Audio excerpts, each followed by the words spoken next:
como habíamos conversado en la visita anterior, pues vemos que la osteología, que es entonces la rama de la anatomía sistemática que se encarga del estudio de los huesos.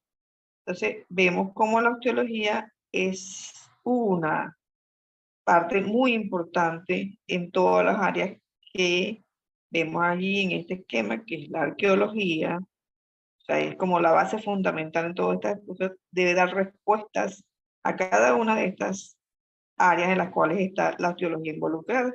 La arqueología, la paleontología, mediciones que serían la antropología física, la que se utilizan principalmente los antropólogos físicos, y en el área de forense, pues demasiado importante es la respuesta que puede dar la presencia de algún resto óseo en algún hallazgo.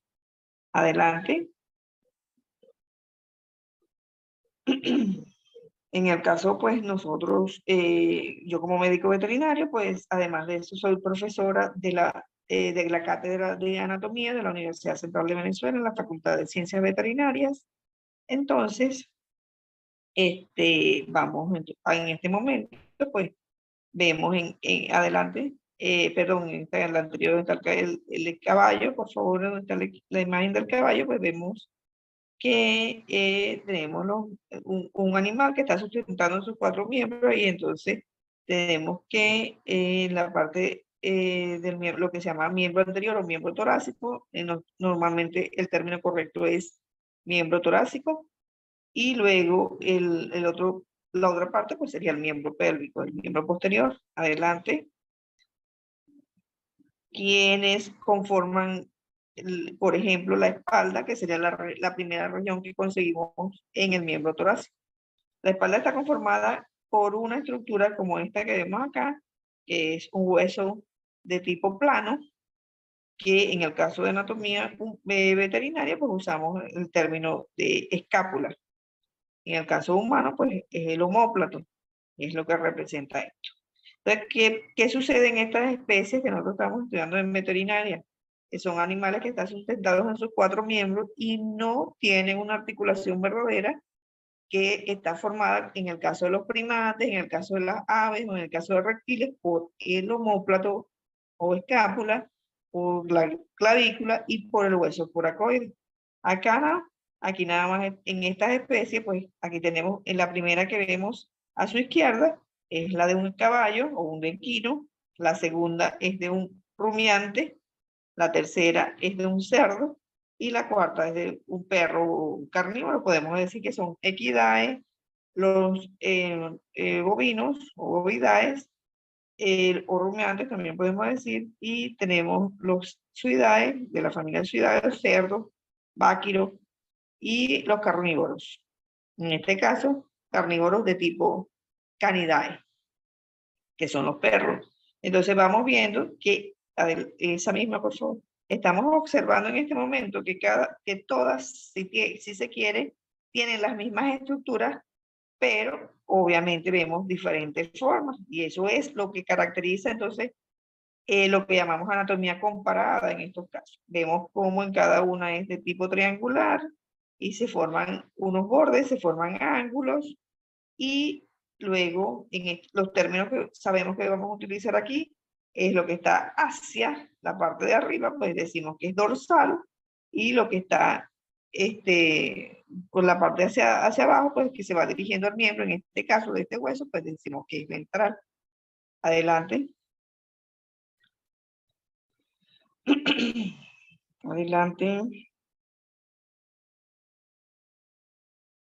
En este caso, estamos observando el segundo hueso que nos conseguimos en el miembro torácico, que sería la base ósea del brazo, que sería el hueso húmero. En este caso, estamos observando en la primera imagen, observando un húmero en su vista lateral, pero la imagen de la izquierda es de un equino y en la imagen de la derecha es de un bovino.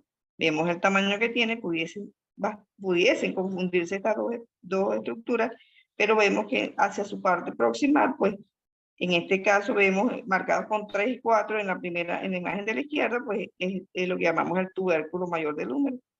Y en la otra imagen de la derecha, marcados con 2 y 3, el tubérculo mayor. Vean las diferencias que tienen en esta especie.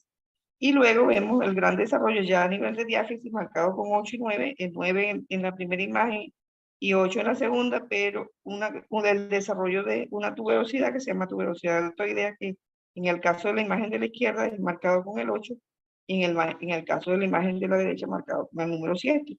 Distalmente, pues observamos una estructura que tiene una tróclea, la cual en su porción caudal, en su porción craneal tiene una tróclea, y luego hemos marcado con el número 12 en la imagen de la izquierda una fosa que se llama la fosa olecraniana, es por donde va a calzar la porción del olecrano del hueso ulna o del cúbito en este caso. Adelante.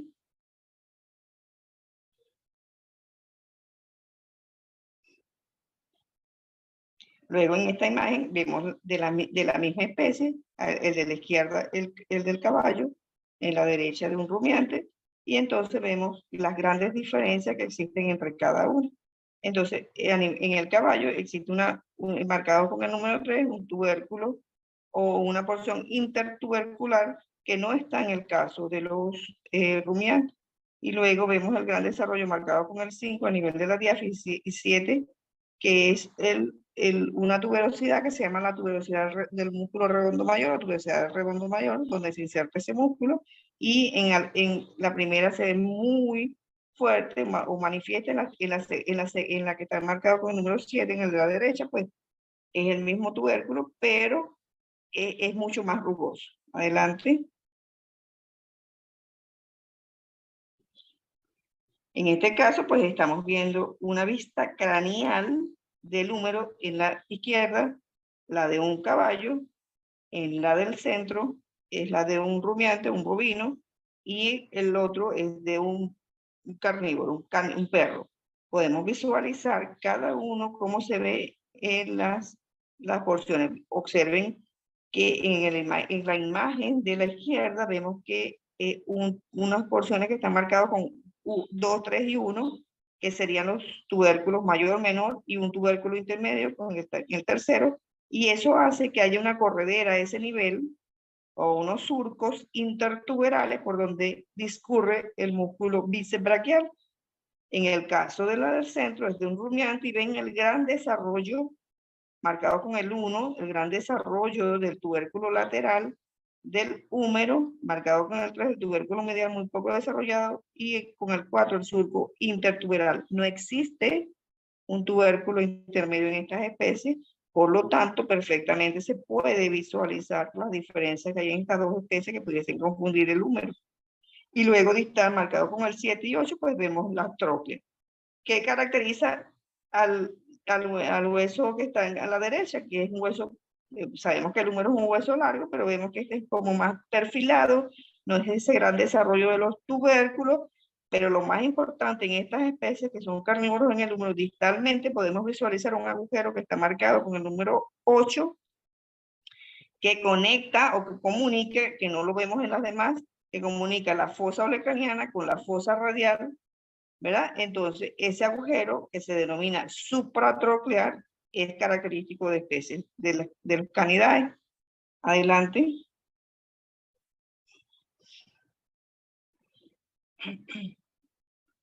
Luego estamos visualizando el mismo húmero, pero en una vista caudal. Vemos que en el extremo proximal, pues observamos marcados con el húmero la cabeza del húmero. Y pues distalmente, que son las partes más resaltantes de las que yo voy a estar conversando ahorita, pues sería distalmente marcado con el número 12 en la primera, 12 en la segunda, y en el caso 7, que sería la tercera imagen, pues la fosa olecraniana, donde va a calzar el olecrano, como habíamos conversado en una anterior. Adelante.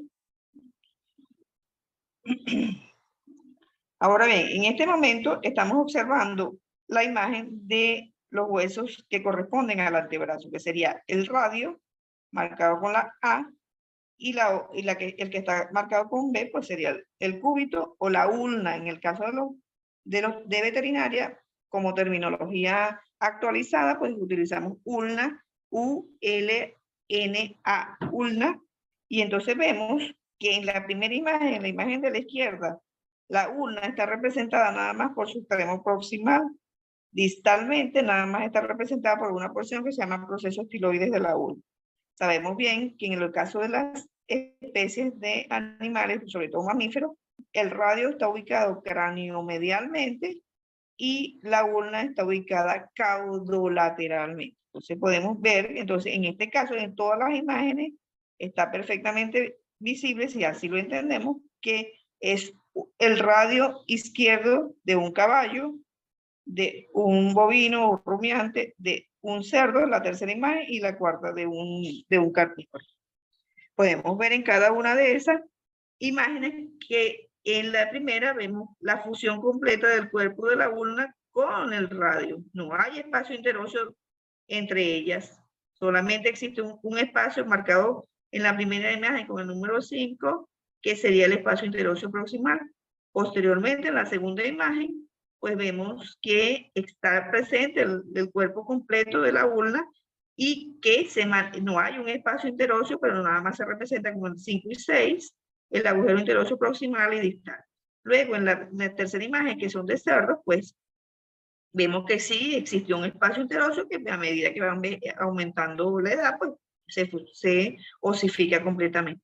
En el caso de los perros, pues que serían los carnívoros, en la última imagen, en la derecha, pues vemos que sí existe un espacio interóseo. ¿Y qué sucede en esto? El hecho de que desaparezcan los espacios interóseos, que en estas especies, sobre todo equinos, bovinos y cerdos, los movimientos de supinación y pronación que hacen el miembro, que sería colocar la palma de la mano dorsalmente o hacia arriba, y el dorso de la mano ubicarlo también hacia arriba, hacer ese movimiento de poner movilizar la mano, que es quien lo hace el movimiento entre radio y ulna, pues no existen estas especies de cuadrúpedos, salvo en caninos y felinos que pueden hacer movimientos de supinación y pronación, claro, obviamente no tan manifiestas como el caso de los primates.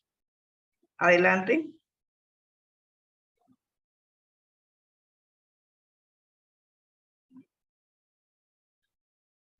Ahora en este cuadro les ubico los huesos, ¿verdad? De de las estructuras óseas que van a conformar parte de lo que llamamos la base ósea de la región del carpo o subregión carpiana. En el caso de los humanos, pues en el área de la muñeca. ¿Cuáles huesos vamos a observar acá?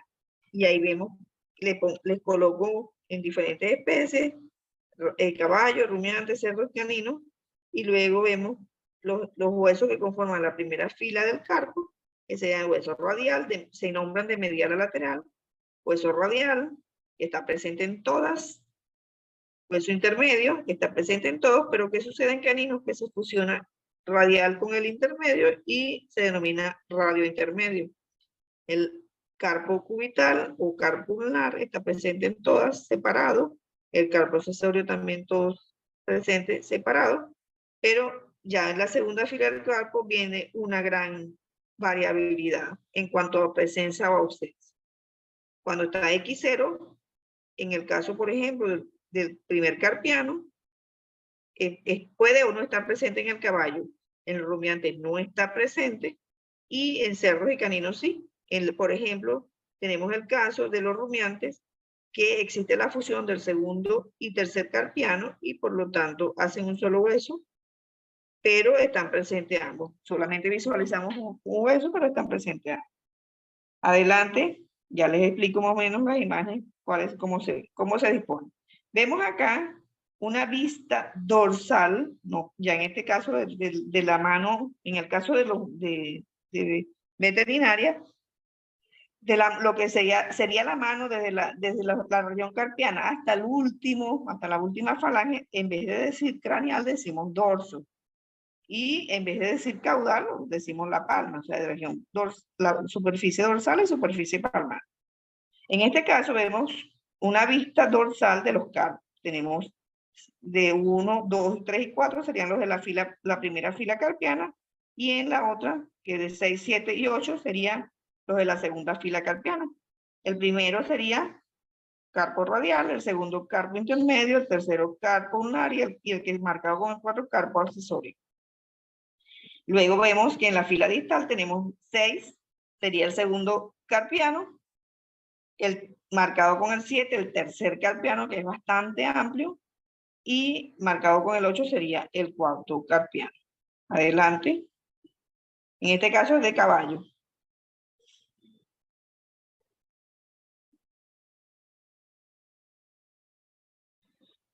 Vemos en este caso la misma disposición, pero es de un rumiante y por lo tanto vemos que existen todos los huesos en la primera fila, 1, 2, 3 y 4, carpo radial, carpo intermedio, carpo ulnar, el 4 es el carpo accesorio, pero en la fila distal vemos la fusión del segundo y tercer carpiano y el cuarto carpiano separado. Entonces, en el caso anterior veíamos 3 huesos en la fila distal, en este caso vemos 2 porque está fusionado 2 y 3 carpianos, segundo y tercer carpiano. Adelante.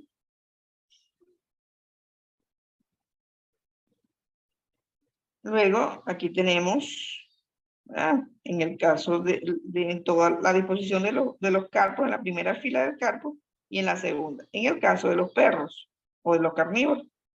Luego vemos acá como en la primera fila del carpo aparecen 3 huesos y en la segunda fila aparecen 4. ¿Por qué aparecen 3 huesos en la primera? Están presentes el carpo radial y el carpo intermedio, pero fusionados, 1 más 2, carpo radio intermedio, se denomina así, y luego el 3, que sería el carpo ulnar, y luego el carpo, el accesorio, que sería en el caso número 4. Adelante.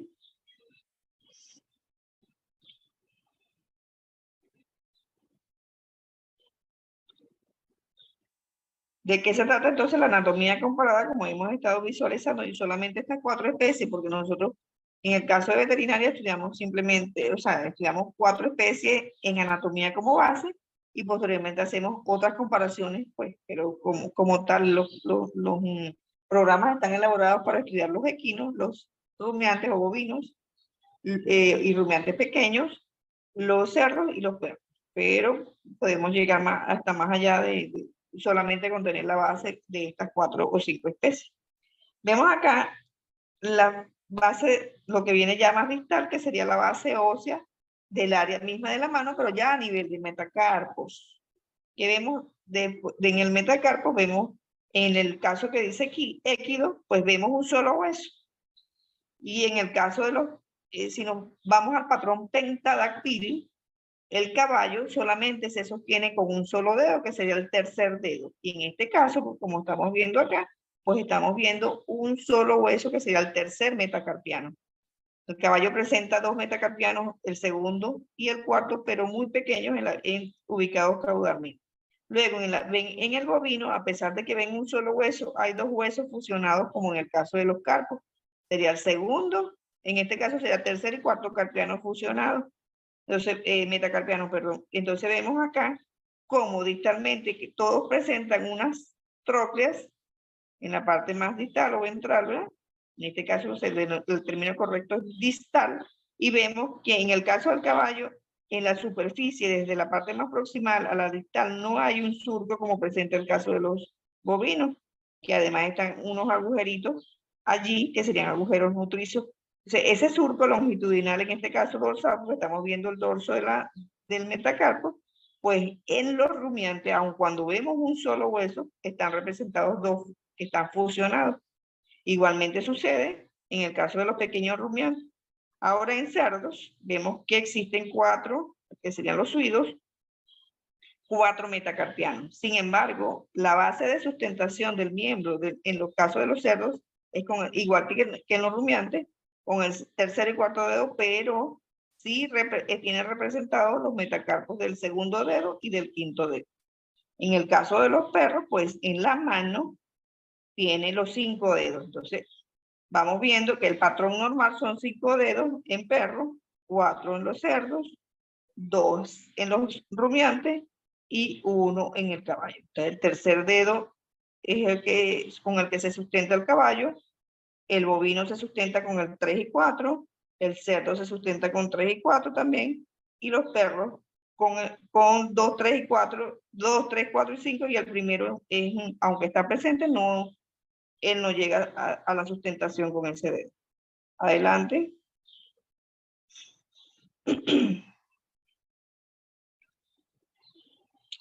En este caso vemos una vista, podemos decirlo, una vista medial de un miembro de un caballo.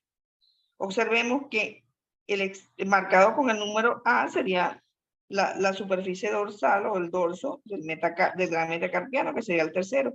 Y vemos marcado con un B, una pequeña, la porción más distal de un hueso que es otro metacarpiano, pero que nada más llega a este nivel y en forma de estilete. No llega a las porciones distales para representarse como un dedo distalmente. Luego vemos que en la articulación entre el metacarpiano y la primera falange, que ya vamos hacia los dedos, pues vemos un hueso marcado con el C, que es un sesamoideo. Los huesos sesamoides están ubicados en áreas de articulaciones donde el trayecto de algún tendón de un músculo tiene que cambiar su dirección.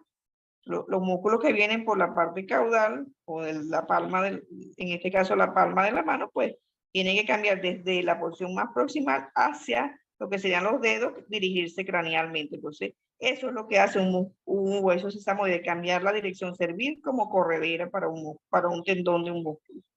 Para un tendón, exactamente.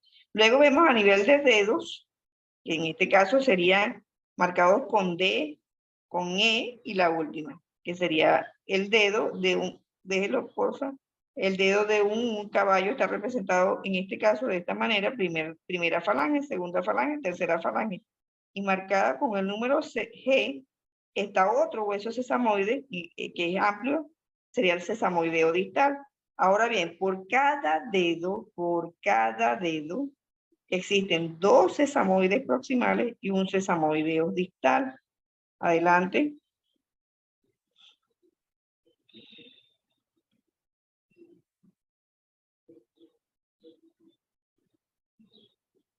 En este caso estamos viendo una vista dorsal, una vista palmar y una lateral de los dedos de un rumiante, tanto grande como pequeño, bovino o caprino o ovino.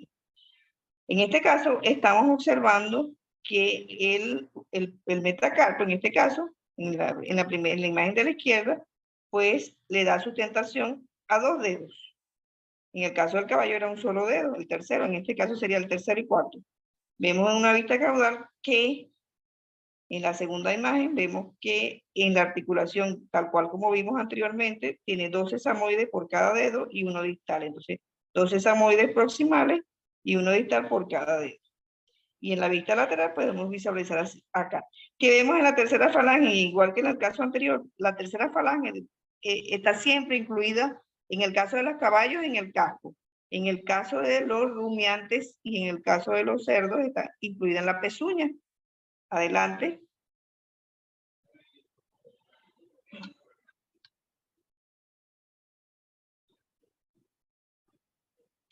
Y en esta imagen pues vemos una vista dorsal y una vista lateral de los dedos de un cerdo. Vemos que igual que los rumiantes pues tienen el desarrollo de los metacarpianos, principalmente 3 y 4, aun cuando está el esqueleto de los otros dedos, los que están ubicados en el segundo, en la primera imagen, a los lados de los dos principales, pues sería, si los desarrollados son 3 y 4, entonces vemos el 2 y el 5, pero no llegan al plano de sustentación como los estuve explicando previamente. Entonces vemos, en este caso, en el caso de los rumiantes, no existe el 2 y el 5, no tienen base de sustentación para estas especies, pero en el cerdo, aun cuando está el esqueleto completo, pues no, tampoco lo sustenta, pero está presente. Adelante. El caso de los miembros es bastante importante para la diferenciación de especies, por eso que hay que tomar en cuenta para el estudio de lo que es la anatomía comparada y si nos conseguimos en algún momento con algún hallazgo de este tipo de hueso. Adelante. Ahora acá, como les estaba explicando, pues en el caso de la falange esto es en caso de perros, de los canidae, y vamos viendo cómo ellos están presentes completamente. Todos, y vemos que la falange distal estaría incluida en lo que llamamos la uña en el caso de los canidae. Si es un felidae, pues no es una uña, sino una garra. Recuerden ustedes que los felinos, su garra es retráctil. En el caso de los perros, siempre está presente la uña y tiene como base la tercera falange, que es la porción más distal y que sería donde ellos se sustentan en el piso, pues en su plano de sustentación. Adelante.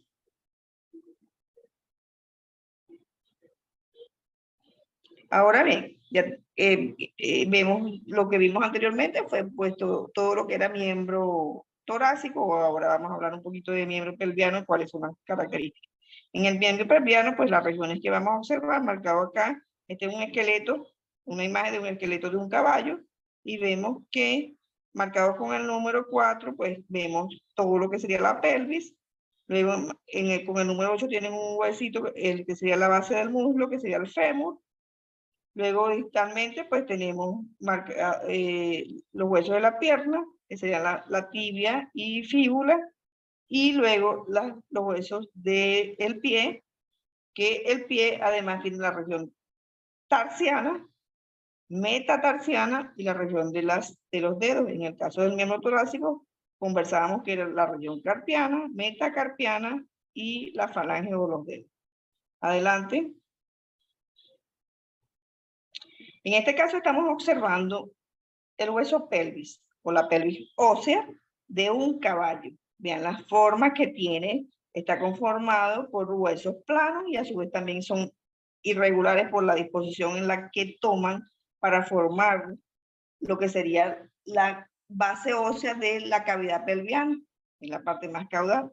En este caso, pues estamos viendo que si dividimos en la línea media lo que está marcado con el número 9, lo llevamos hasta craneal, pues vemos acá que a su vez este hueso está formado por dos huesos, o este gran hueso que se llama pelvis ósea, está formado por dos huesos, uno derecho y uno izquierdo, que sería el hueso coxal.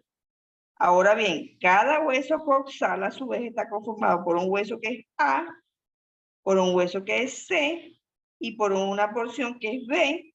Entonces, A es el hueso ilium, B es el hueso pubis y C es el hueso isquiático. Entonces, esos tres huesos a su vez están formando a uno solo, que sería el hueso coxal derecho y el hueso coxal izquierdo.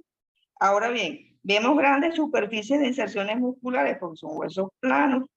Y entonces vemos en este caso como característica importante, bien para diferenciar, vemos a nivel de la porción C, que sería el hueso isquiático, en su porción más caudal, marcado con el número 8, es la tuberosidad isquiática, que en caballo tiene dos puntas o dos extremos, pero en el bovino tiene tres. Entonces, eso nos permitirá diferenciar entre las dos especies que tienen las pelvis bastante parecidas.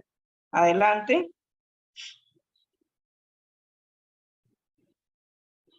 En este caso podemos ver una comparación de las pelvis en cada una de las especies. En la de arriba, a la izquierda, es la de un caballo, vean las formas que tiene, y en la segunda, ya como marroncita, es la de un bovino. Entonces, miren la disposición que tiene el hueso ilion. En el caso de los caballos, mira casi completamente dorsal, y en el caso de los bovinos se hace lateral. Luego vemos en la tuberosidad isquiática, como les comenté anteriormente, en el caso de los caballos tiene dos puntas y en el caso de los rumiantes tiene tres. En las imágenes que están abajo, pues vemos en el lado izquierdo sería la pelvis de un cerdo, y en la otra, que está a la derecha, sería la imagen de una pelvis de un carnívoro. En estas especies, pues vean la separación que tienen en el ilion, ¿verdad? Cómo se forman, es el área medial, lo que sería la relación con el hueso sacro, muy separado en el caso de cerdos y en el caso de perros. Adelante. Existen otras diferencias bastante resaltantes, pero habría que estudiar teniendo el hueso face to face con el hueso. Adelante. Cualquier cosa de lo que estén interesados en esto, pues podemos hacer alguna práctica. Es bien difícil hacerlo desde el punto de vista online, pero los invito a hacer una visita en nuestros museos, los que estén en Venezuela y los que no pueden venir y visitar. En esta imagen, pues les coloco, para casos que les quede a ustedes en la grabación, pues las diferencias que habría en cada una de las pelvis, ya con más de lujo de detalles, cuáles serían las diferencias en cada una. En este caso, en todas estamos visualizando un hueso coxal de un solo lado. En este caso, sería el hueso coxal del lado izquierdo en todas las imágenes. De un bovino, la primera, la segunda de un caballo, la del centro de un cerdo y luego la de perro. Bien, diferencias bastante manifiestas. Y eso es importante detallarlo, como les dije, para el caso de una diferenciación de especies cuando tengamos algún hallazgo. Adelante. Cualquier cosa que quieran preguntar, pues permito que me interrumpa. En este caso, igualito que lo vimos en el caso anterior, pues les marco acá o les dejo aquí escrito cuáles serían las diferencias que como anatomista yo diferenciaría o que tendría como que recalcar y tenérmelo presente para el momento de una diferenciación. Adelante.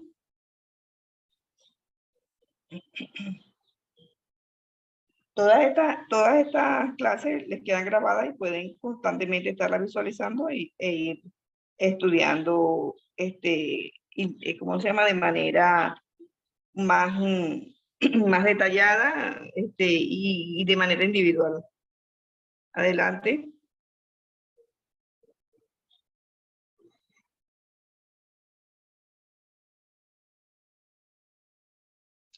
En este caso les estoy presentando un close-up justamente del área donde está lo que se remarcaban como tuberosidad esquiática y la diferencia que hay en cada una de las especies.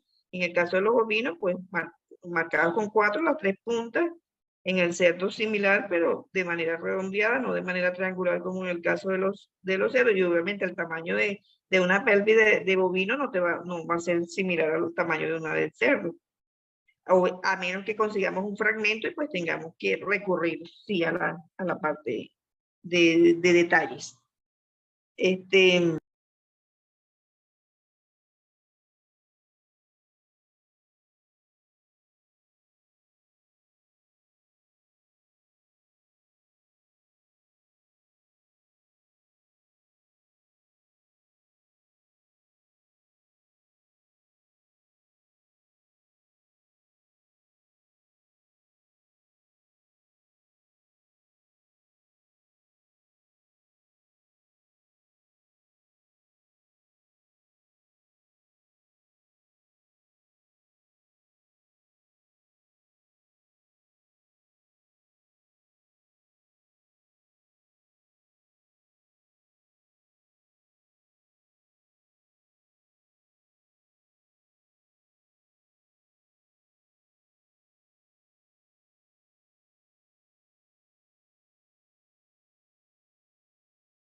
Me disculpa que me había botado el sistema. Bueno, entonces, como les decía, entonces todas estas imágenes van a quedar grabadas pues, para que ustedes posteriormente puedan visualizar en detalle cada una de las diferencias. Adelante.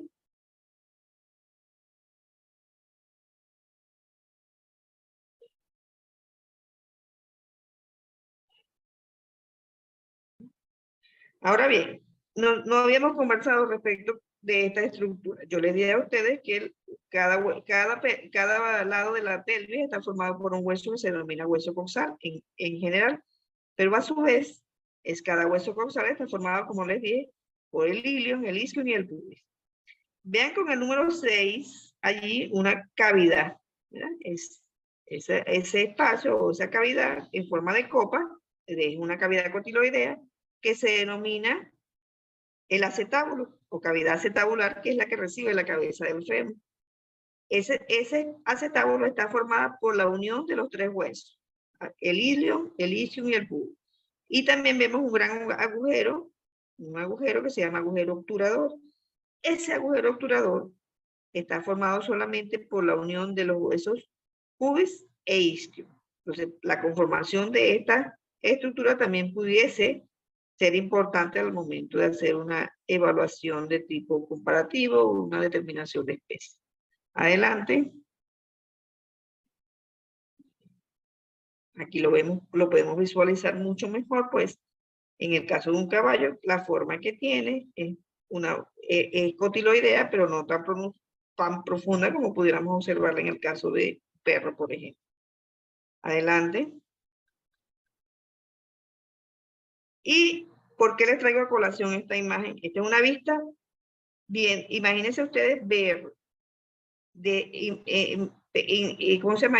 Métanse en la cavidad abdominal de un animal cuadrúpedo y estamos yéndonos hacia la cavidad pélvica, es la entrada de la cavidad pélvica, nada más la parte de lo que sería la pelvis. Pero ¿qué traigo acá a colación? Que este hueso, igual que en el caso de los humanos, está influenciada por el sexo, o sea, depende del sexo su forma. Vemos acá como marcado con el 7 diferentes flechas me indican que la pelvis muy ancha, o la entrada de la pelvis o la cavidad pelviana debe ser muy amplia en animales que son del sexo femenino, pero en el caso del sexo masculino es mucho más angosta. Obviamente sabemos el por qué, porque este es lo que llamamos el canal del parto. Y vemos acá, marcado como en el número 5, un promontorio que se hace por la fusión de los huesos pubis. Adelante. Igual en este caso, vemos acá, ¿verdad? Como en caso de los rumiantes, es la misma disposición, bien, bastante amplia la cavidad de la pelvis, y por supuesto que el piso de la pelvis cuando es cóncavo es el de una hembra y cuando es más recto es de un macho. Adelante. Entonces está influenciada por lo que llamamos el dimorfismo sexual. Adelante. Ajá. Luego, a nivel de muslo, ¿qué base ósea tenemos? El hueso fémur. Adelante.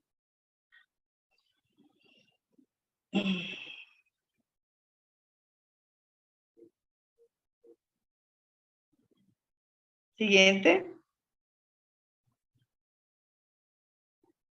Aquí vemos el hueso fémur completamente caudal. Perdón, una vista craneal del fémur, perdón. Y en este caso, pues, si sabemos que la cabeza del fémur está orientada hacia el centro, o sea, es medial, pues podemos visualizar la lateral, lo que llamamos lateralidad. Este sería un fémur del lado izquierdo de un animal. Fémur izquierdo de cualquier animal, específicamente de un caballo. ¿Por qué? Porque yo tengo marcado con el número 4 un proceso desarrollado que se llama trocánter mayor del fémur. Luego marcado con el número 5,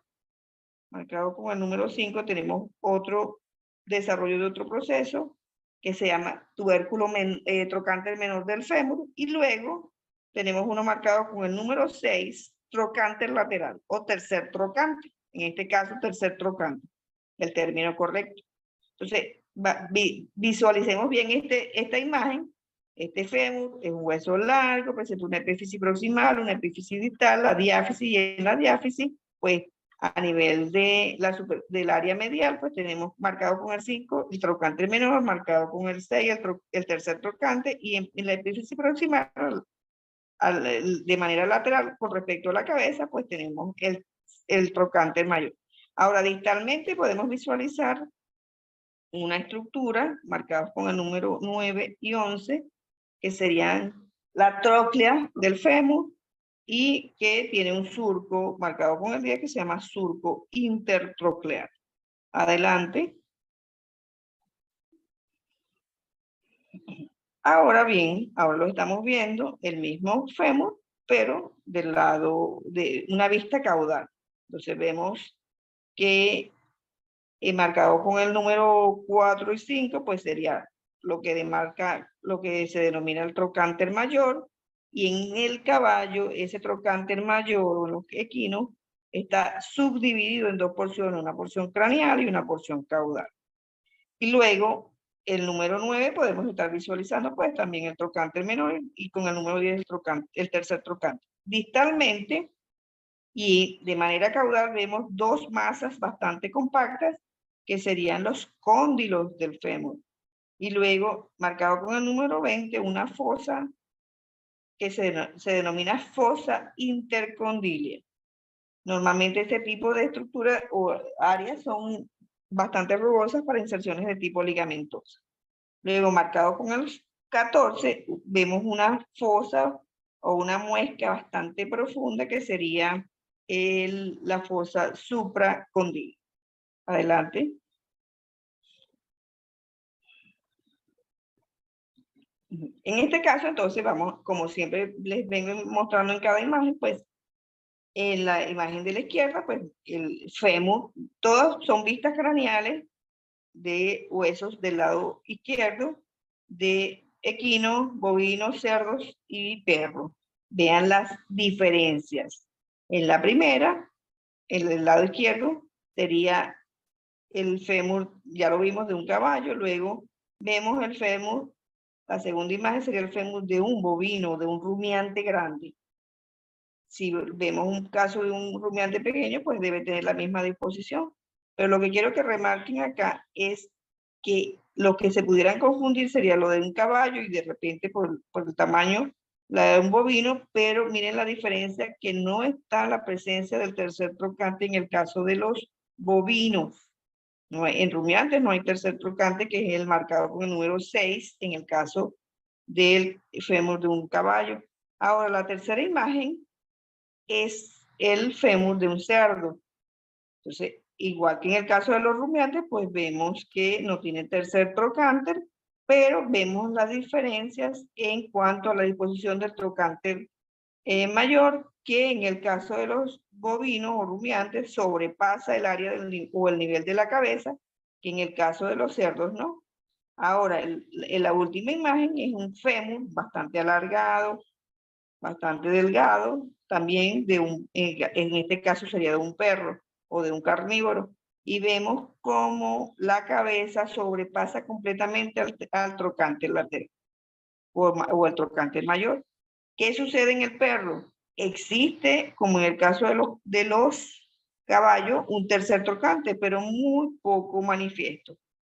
En el caso de los humanos, sí, también igual que en el perro, existe un tercer trocante poco manifiesto. Cualquier cosa me corrige el colega, el casi colega antropólogo, el doctor Emmanuel. Adelante. Aquí vemos close-up, como vengo visualizando, se los voy a dejar acá, las diferencias entonces. Lo que yo les estuve conversando, pues en cada una de las especies, la primera de un bovino, el segundo de un equino, luego cerdo y luego perro, como siempre vemos visualizando, y cuál sería el nivel del trocánter mayor, que sería la A, con respecto a la B, que sería la cabeza del fe, en cada una de las especies. Adelante.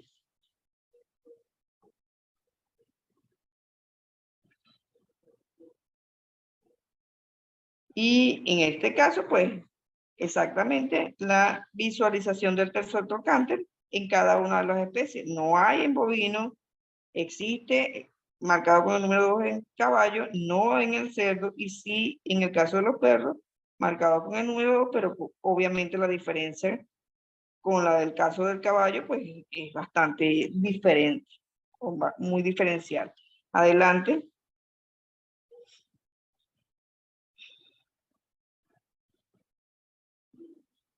Y bueno, esta parte, marcado con el 4, pues vemos a una fosa que si está entre los trocánteres, pues decimos fosa intertrocantera. Y marcado con el número 3, algo bien importante también, que se denomina la fóvea de la cabeza del fémur. ¿Qué sucede con esa fobia de la cabeza del fémur? Está presente allí porque sabemos bien que la cabeza del fémur debe calzar con el acetábulo por parte de la pelvis para formar la articulación coxofemoral. ¿Y qué tiene una articulación? Como principal característica importante o como medio de unión sine qua non debe existir una cápsula articular porque es una sinovial. Ahora bien, ¿qué ligamento hay ahí que debe ir al fondo de la cavidad cotiloidea del acetábulo? El ligamento de la cabeza del acetábulo, que en el caso de los caballos es doble, para reforzar mejor la articulación. Adelante. Vemos acá la presencia, pues, entonces de una cresta que llaman cresta intertrocantérica, que es un relieve óseo que se manifiesta entre los trocánteres. Adelante. Ahora, distalmente o en la epífisis distal del fémur, vean las diferencias que existen. Yo les decía que ellos presentan una tróclea en la parte craneal y distal. Esta porción, marcada con A y B, se denomina la tróclea del fémur, pero vean las diferencias que hay en cuanto a la disposición del labio en cada una de las especies.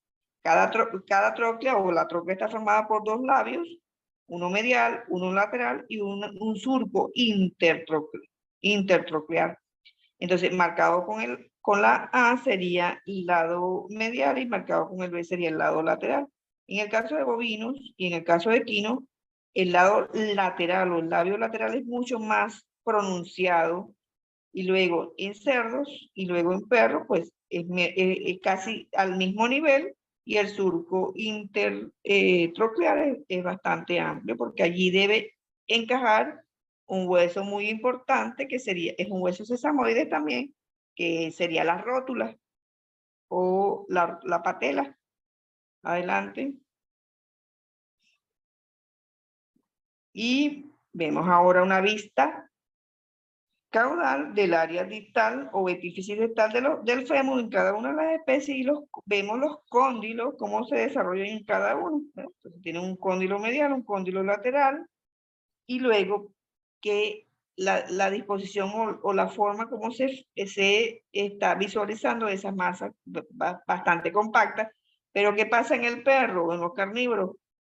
Que en esa área, en la parte ya dorsal o más caudal, existe una fosita o existe una superficie o una faceta articular para unos huesos que se denominan sesamoideos fabelares del fémur, donde se insertan los músculos gastronemios. Eso es en caso de carnívoros nada más. En las demás especies no conseguimos esos sesamoideos a ese nivel. Adelante.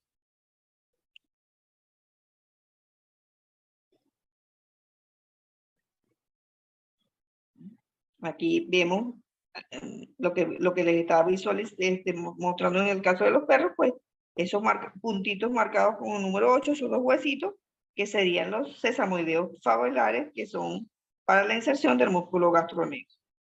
Solamente porque ya les dije, en carnívoros de las especies que hemos estado estudiando. Adelante.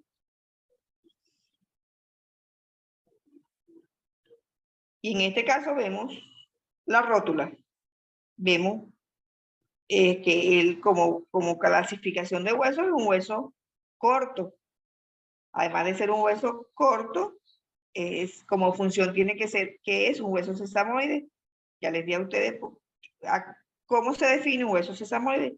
En este caso estamos viendo una vista craneal, que sería donde vemos el número 1, es la superficie craneal de la rótula, y bastante rugosa porque en ella va a discurrir a manera de corredera el tendón de los músculos que vienen desde el muslo y que van hacia la pierna. Y luego vemos caudalmente una superficie marcada con el 4, que sería la superficie caudal de la rótula, que es donde está la superficie articular, con quién se va a articular ella, con la tróclea del fémur. Ahora, vemos la forma que tiene este hueso, es una forma triangular con la base que es marcada con el número 2, una base hacia el área proximal, que sería lo que está hacia la porción más próxima al fémur, Y luego tenemos un vértice marcado con el número 5 que va más hacia lo que sería la tibia, en la parte distal. Por favor, demarquen bien la diferencia de esta estructura, que es casi completamente triangular. Ahora vamos, este es de un caballo, vamos a la otra imagen, por favor. Vemos esta, también es triangular, pero ¿qué ven? Este es de un rumiante grande, o podemos también encontrarlo así, un poquito menos voluminoso, pero es de rumiante pequeño, pero es de esta misma característica. Tiene la misma forma de un triángulo, con la base igual, marcado con el 2 en la parte proximal, pero vean que en el caso del caballo, si recuerdan la imagen anterior, era más redondeada, no tan agudizada como el vértice de este triángulo, que sería marcado con el 3. Entonces en el caballo es más triangular, con el vértice más redondeado, y en este caso es más puntiagudo, en el caso de los rumiantes. Adelante. Y pues acá tenemos la primera la volvemos a visualizar, la primera de un caballo. Vean la superficie, en las áreas rugosas, eso indica que el deslizamiento de los músculos sobre ellos ha hecho mella sobre ese hueso. La que está en la parte más ventral o en el lado izquierdo, la que está abajo, pues sería la del rumiante. Y en este caso que estamos viendo una imagen con el fémur, cómo calza la rótula perfectamente entre el surco intertroclear o la fosa intertroclear, en este caso de un carnívoro. La rótula es bastante delgada, no se ve tan triangular como en el caso de las dos especies anteriores. Igual, bastante similares en el caso de los cerdos. Adelante. Ahora ya vamos para la región de la pierna, que sería la tibia y la fíbula, o la tibia y el peroné. Adelante. En este caso, estamos visualizando la que está marcada con lo que sería la tibia, y el marcado con el número B, la fíbula o el peroné. Sabemos bien, en el caso de los animales que estudiamos, pues la tibia estaría hacia el lado medial y la fíbula hacia el lado lateral. En este caso estamos viendo que, además de que es un hueso largo marcado con el número 2, en el caso de la tibia, pues estamos viendo los cóndilos de la tibia. Y luego marcado con el número 3, un área bastante voluminosa hacia el área proximal de la tibia, que se denomina la tuberosidad de la tibia. Y luego ya a nivel distal, marcado con el número 4, sería la cóclea tibial, la cóclea, como de un caracol. Luego, en la fíbula, pues vemos un hueso largo bastante completo, porque se ve completamente, porque en los cerdos la fíbula sí está completa, igual que en los perros. No sucede así en rumiantes, no sucede así en el caso de los caballos. Entonces, al fusionarse o al unirse o al articularse, que es el término correcto, la fíbula con la tibia, pues estaría marcándose un espacio interóseo bastante pronunciado. Adelante.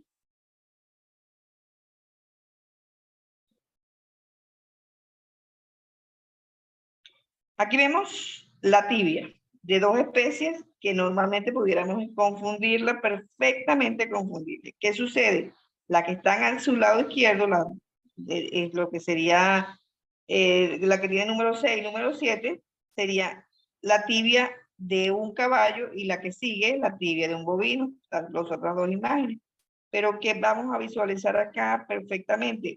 Primero, en la primera imagen, una vista craneal, y la segunda, una vista caudal. Y veamos que a nivel de los cóndilos es cuando vemos mayores diferencias.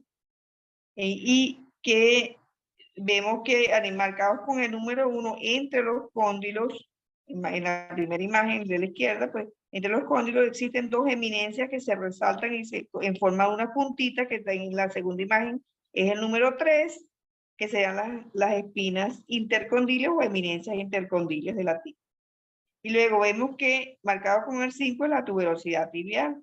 Y con el 4 existe un surco que se llama surco de la tuberosidad de la tibia. Por allí van a discurrir los ligamentos que van a formar la articulación fémoro-tibio-rotuliana. Recuerden ustedes que hacia la parte proximal, pues va a articularse con los cóndilos del fémur y que para trabajar allí de manera como huesos sesamoides está la rótula que ya la habíamos visualizado. Distalmente, a nivel de la cóclea, ¿qué vamos a diferenciar? En el caso de los bovinos, en el caso de los equinos, pero la primera imagen y la segunda imagen, pues podemos ver nada más lo que llaman la porción proximal del peroné. No existe el cuerpo del peroné. No hay un espacio interóseo completo y a veces ni siquiera existe porque el peroné está presente nada más en la porción proximal, que sería su cabeza, y en la porción distal, que sería el maleolo lateral de la tibia, o se representa como maleolo lateral en el caso de los caballos, y se fusiona con a nivel de la cóclea lateralmente. Pero ¿qué pasa en los rumiantes? Vean las diferencias que hay, las eminencias no son tan puntiagudas, y en la tuberosidad de la tibia no existe ese surco que está marcado con el número 4 en el caso de los caballos. En el caso de ese surco de la tuberosidad tibial. Y distalmente, ¿cuál sería la diferencia? Al igual que el caballo, pues el peroné no presenta su cuerpo completamente, pero sí puede haber un espacio interóseo porque existe un remanente del peroné un poquito más largo que en el caso de los caballos. Pero distalmente, a nivel de la cóclea, en el caso de los dos huesitos que están en el lado derecho, distalmente y a nivel de la cóclea vamos a observar que el maleolo, que se representa en ese caso como la porción distal del peroné, en el caso de los rumiantes se separa de la tibia. Entonces, podemos visualizar que ese maleolo, que es parte del peroné, pues sí se puede separar, no así en el caso de los caballos. Es un poquito, bastante de detalle, pero hay que ir marcando estas diferencias como les he venido conversando. Lo bueno sería ver estas cosas en físico, pues. Adelante, o sea, de manera presencial. Adelante.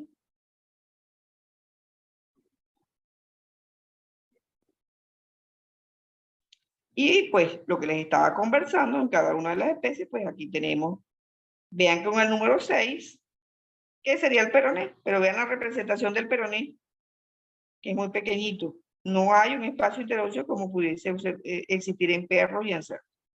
Adelante.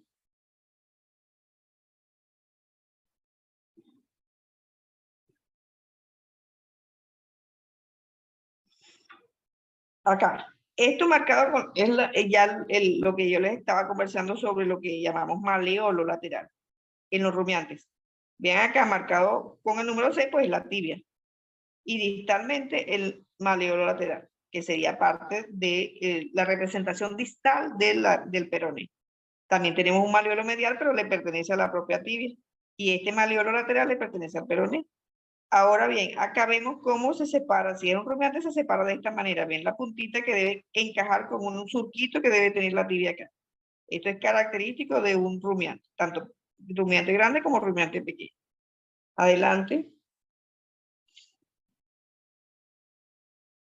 Y bueno, aquí en caso de cerdo vemos que está completamente el hueso.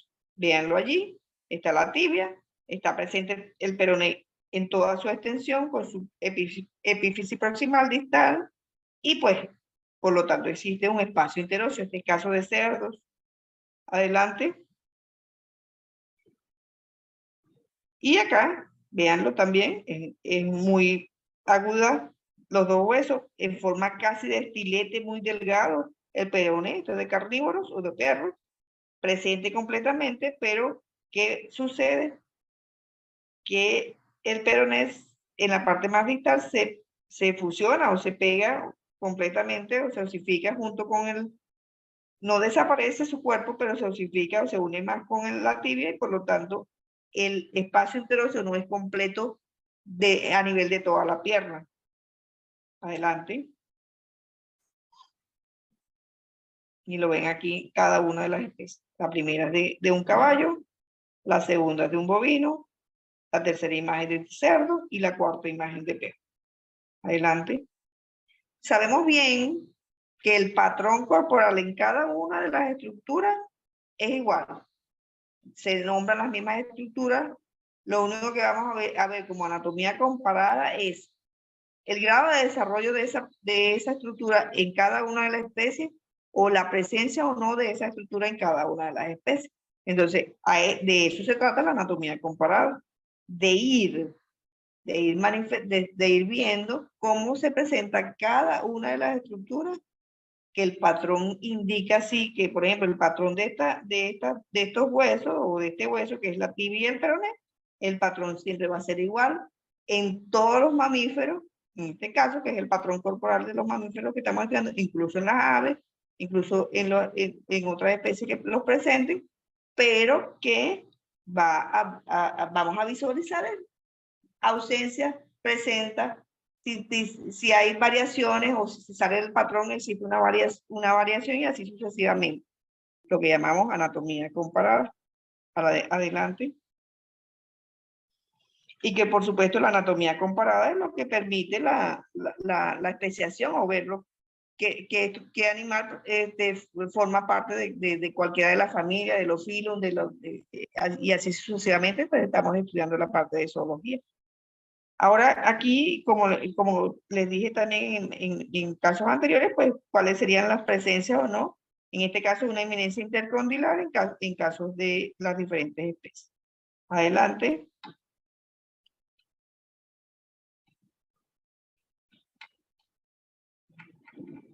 Adelante.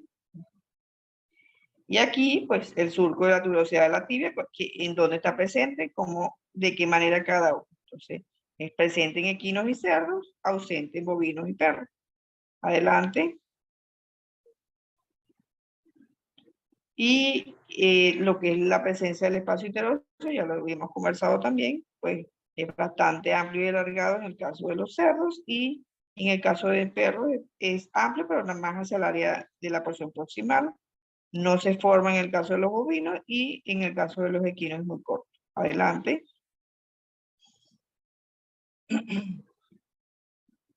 La cabeza del peroné, pues, donde está presente en cada una de las especies, en todas, pero ¿cuál sería el grado de desarrollo posterior de la cabeza? Pues sería el cuerpo del peroné. Adelante.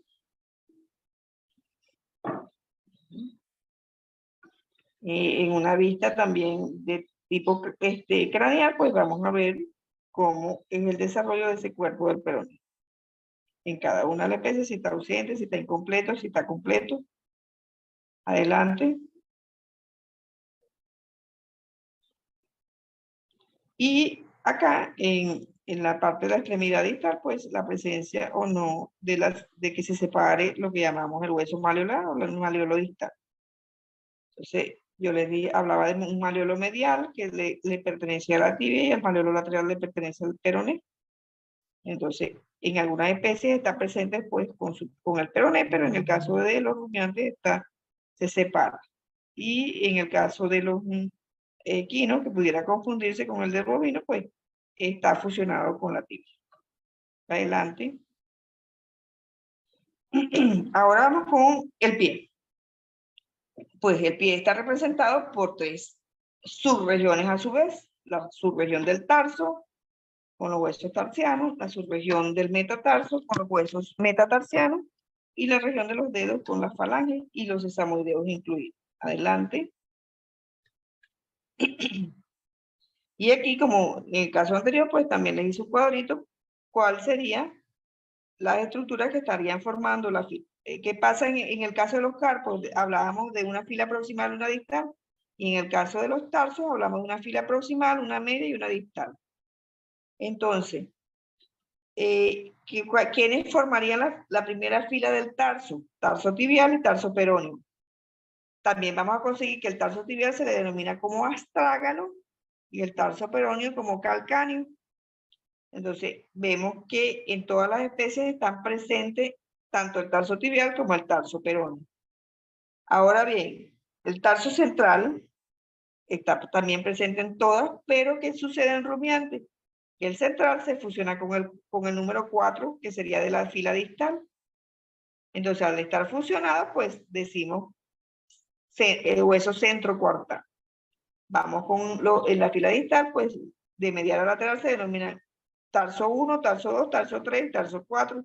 Ya vimos que están presentes en todas las especies, pero que en el caballo, por lo menos el 1 y el 2 están fusionados. En el caso de los rumiantes vemos menos hueso porque tanto el central como el cuarto y el 2 y 3 están fusionados, y en cerdos y en perros pues se presentan todos por separado. Adelante. En este caso estamos visualizando los huesos que forman parte del tarso o del área tarsiana en el caso de un caballo. ¿Por qué sabemos que esto es de un caballo? Porque si vemos el hueso que está marcado con el número 2 se llama el hueso tarso tibial, y el que tiene la proyección es el tarso peroneo, que es el que hace nuestro talón, lo que es marcado con el A es la tuberosidad del hueso calcáneo, que es nuestro talón en este caso. Pero vemos ese es la diferencia más resaltante que hay en esta área, que ese central o ese hueso tarso tibial tiene una sola tróclea. Esto es bien importante irlo manifestando. El número 3 sería el tarso central, y luego el marcado con 6 y 7 pues serían los huesos de la tercera fila del tarso. Perdón. Adelante. Ahora, en este caso estamos viendo los mismos huesos, pero de un rumiante. Vemos como marcado con el número 2 el tarso tibial, pero ¿qué diferencias vemos con el caso anterior? Que es de doble tróclea. En el caso de los caballos tiene una sola tróclea, en el caso de los rumiantes tiene 2 trócleas. Y vemos que marcados con el número 3 más 7 es el centro cuartal, porque se fusiona el hueso de la segunda fila, que sería el central, con el cuarto hueso, que sería el de la tercera fila, y también se fusiona el segundo y tercer hueso tarsiano. Adelante. En este caso, pues, vemos un pie en el caso de un cerdo, y entonces si nos fijamos bien a nivel de lo que sería el tarso tibial, pues también, como en el caso de los rumiantes, tiene 2 trócleas, pero es mucho más delgado que en el caso de los rumiantes. Adelante. Y todo lo que es el tarso central y los de la fila distal, pues se presentan de manera individual. Y en este caso estamos viendo los huesos que pertenecen a la región del tarso de un perro. Vean cómo, al igual en el caso de los caballos, presenta el tarso tibial, que está marcado con el número 2, una sola tróclea, pero presenta una porción bastante alargada que le da la base de sustentación para unirse con el resto o articularse con el resto del tarso de la segunda fila del tarso, que sería el tarso central. Adelante, tarso central. Adelante, aquí vemos comparación entonces de cada una de las áreas. La primera, por supuesto, la de un caballo, con la diferencia, si lo vemos así, y obviamente por separado, pues es fácil diferenciar que es un tarso tibial de un caballo. Y la segunda es de un bovino con 2 trócleas, la del cerdo igual que el bovino con 2 trócleas, y la del perro igual que el caballo, una sola tróclea. Podemos confundir este hueso, si lo conseguimos en un hallazgo y solo, lo podemos confundir con la tróclea del fémur, sí. Entonces, hay que saber cuáles serían las diferencias e ir estudiando un poquito al respecto. Adelante. Ahora bien, vamos a la región metatarsiana. Y la región metatarsiana, como en el caso del miembro torácico, que es la región metacarpiana, es bastante similar. ¿Qué sucede en el caso de la región metatarsiana? Que está conformada, al igual que la metacarpiana, en el caso de los caballos, por un solo hueso, representado por el tercer hueso carpiano, metatarsiano o metacarpiano, como ya lo vimos. Pero, ¿qué pasa? Vemos un solo hueso, que sería el tercer metacarpiano o el gran metacarpiano. Pero si lo ven en una vista, en este caso, si es un pie, pues es plantar, la segunda vista, donde está el 4, 3 y 2, y ven que el 4 y 2 son unos huesecitos que son en forma de estilete y que serían los metacarpianos, en este caso los metatarsianos, 2 y 4.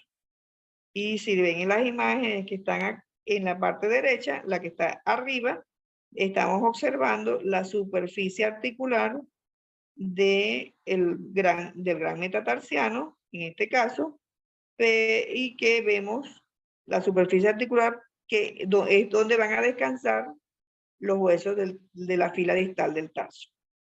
¿Cómo en la práctica vamos a saber si se trata de un metatarsiano o de un metacarpiano?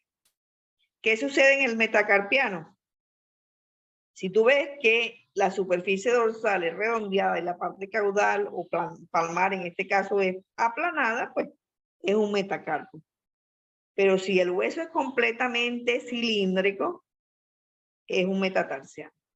Entonces, en este caso, pues, en la imagen que tenemos a la derecha y la que está arriba, a pesar de que estamos hablando de metatarsos, se trata de un metacarpo, porque si ven la parte que está redondeada es la parte del dorso y la del caudal, donde están articulándose los huesos 2 y 3 y 4, pues es aplanada, entonces se trata de un metacarpo. Pero para efectos de estudio, ambos huesos, para estudiar sus porciones, son iguales.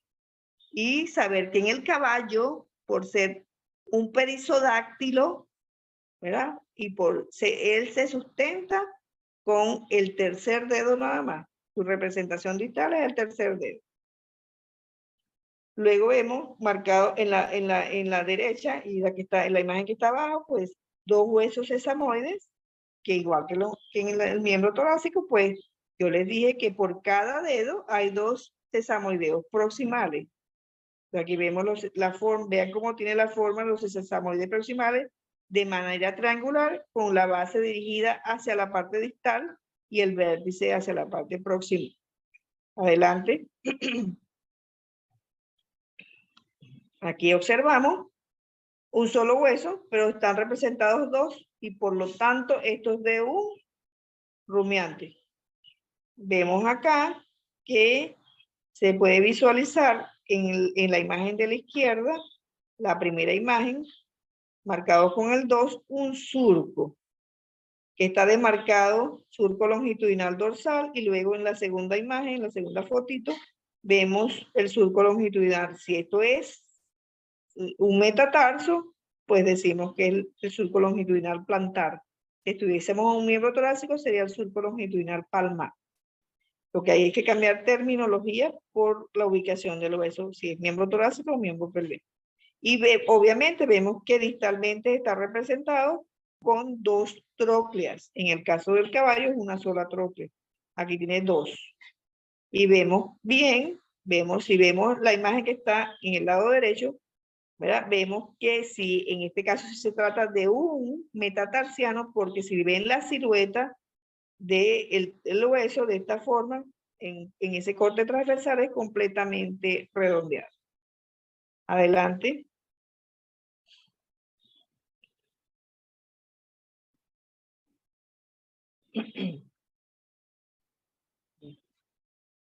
Ahora acá observamos que en el caso de los rumiantes, pues en la porción distal, en la porción proximal podemos visualizar en el lado lateral un hueso muy pequeñito que pudiera, es lo que representa en ese momento, no llega hasta la parte distal, sería el quinto metatarsiano, pero es un rudimento.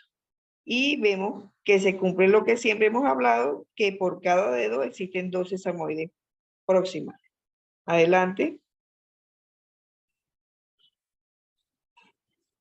En este caso serían los metatarsos de cerdos. Vemos igual como en el caso del miembro torácico, pues existen los 4 metatarsianos, pero ¿quiénes llegan al piso para hacer la sustentación del animal? El tercer dedo y cuarto dedo. En el caso de los cerdos está presente el 2 y el 5 completo hasta la falange distal, pero como ya hemos visto, pues no llegan al piso para que puedan servir de sustentación al animal. Adelante. Y por supuesto acá, del caso de los perros, de un carnívoro. ¿Qué sucede en los carnívoros? En el miembro pelviano, que el pie normalmente tiene solamente 4 dedos. Si hablamos de una mano, tiene los 5 dedos, pero que el primero no llega a servirle de sustentación. La sustentación lo hace de manera digitígrada con los 4 dedos, 2, 3, 4 y 5. En el caso del miembro pelviano, pues solamente podemos, en casi todos los perros de diferentes razas, existe 4 dedos nada más en el pie. Si existe un quinto, normalmente tiene que ver con un gen de un perro que no sea de una raza pura.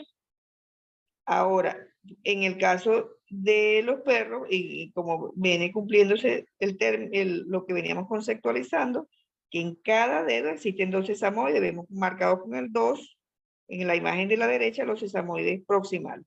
Pero además, en el caso de los perros, como les dije, en el caso del miembro torácico, pues marcados con el número 1, unos sesamoides que están entre la articulación metacarpo-falangiana, pero en la porción dorsal. Y en este caso, marcados con el 2 en la porción palmar de cada articulación metacarpo-falangiana. Adelante. Y aquí, pues, diferencias en el caso de cada una de las especies, en una vista dorsal y en una vista plantar, y cuáles serían entonces la presencia o no de cada hueso. En este caso sería de caballo, adelante, o de equinos. Cuando digo caballo me refiero a equino. Cuando yo digo equidad es a la familia de equidades, que en ese caso entran los asnos, las cebras, y así sucesivamente. Y cuando yo digo perisodáctilo, además me refiero a las dantas, a los rinocerontes y, por supuesto, a los caballos o a los equidades. Adelante.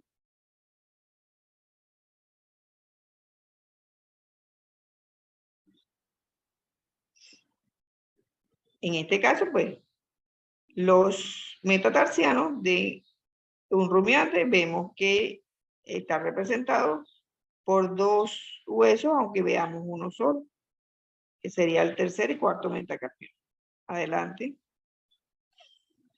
Metatarsiano, perdón. Y en este caso de un perro. En este caso serían 4 metatarsianos, porque ya como les había comentado, pues en el miembro pelviano, el perro normalmente, o los perros normalmente presentan solo 4 dedos. Adelante.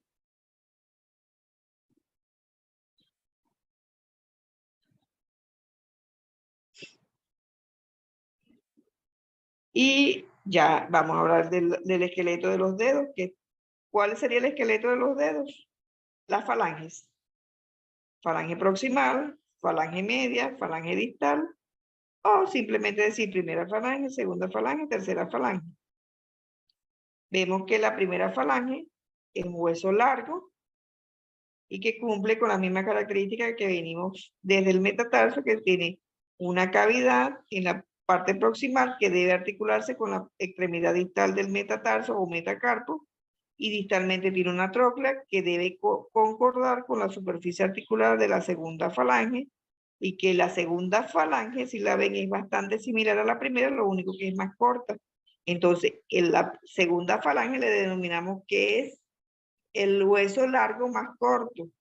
¿Por qué es hueso largo? Porque tiene una epífisis proximal, tiene una epífisis distal, tiene una diáfisis. Se cumplen las mismas características, lo único que es muy angosto, o sea, es muy corto. Y luego vemos la tercera falange, en el caso de los caballos, presenta esta característica de tener una estructura en forma bastante irregular, y que esa tercera falange, como en todas las especies, está incluida en este caso en un casco, porque la porción córnea que cubre a la última o la falange distal se denomina en el caso de los caballos o de los equinos el casco. Y vemos marcado con el número, con la letra G, el hueso sesamoideo distal, ¿verdad? Que obviamente por ser un solo dedo, pues es único en los equinos. ¿Qué pasa con este sesamoideo en la parte clínica?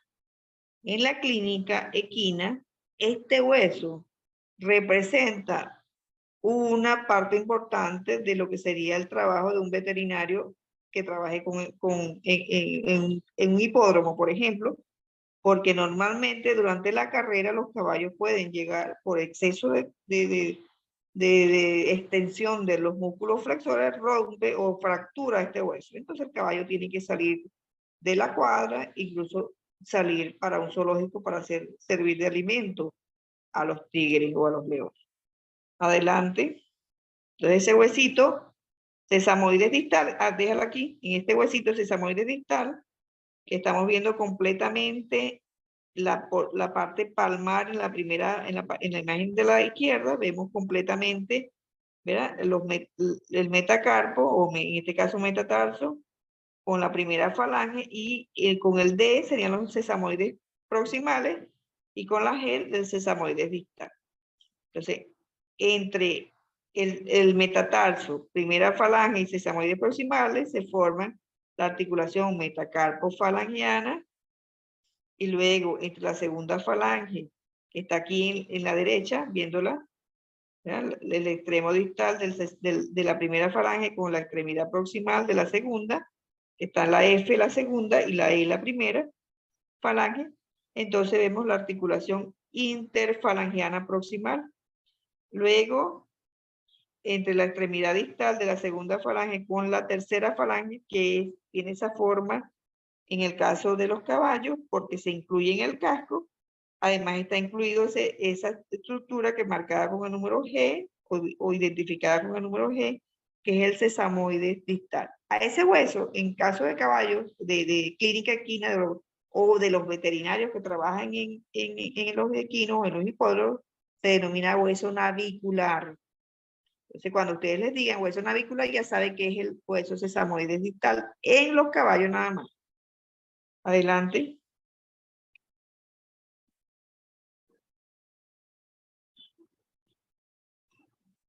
Vemos que por cada dedo existen dos sesamoides proximales y uno distal. Adelante.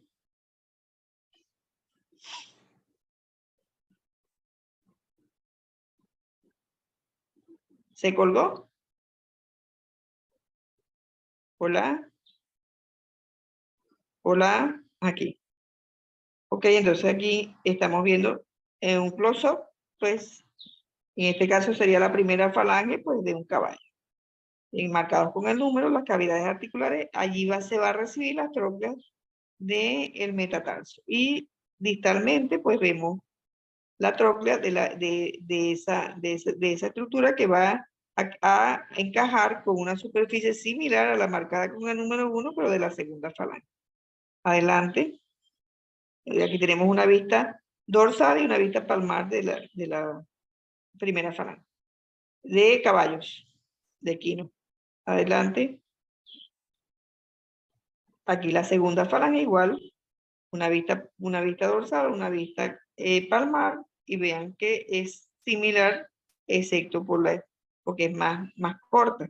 Entonces, este hueso se le denomina que es el hueso largo más corto. Adelante.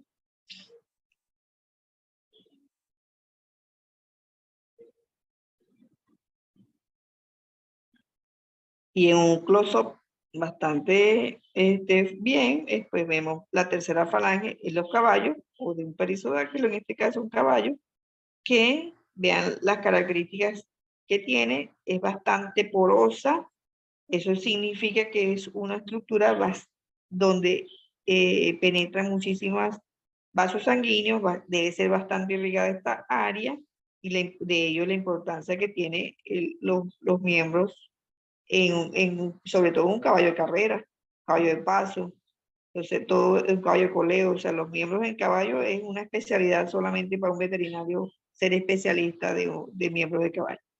Y pues entonces esta es la tercera falange, marcado con B, en la imagen de la derecha, y la de arriba, pues sería el hueso navicular o el sesamoideo proximal, distal, perdón.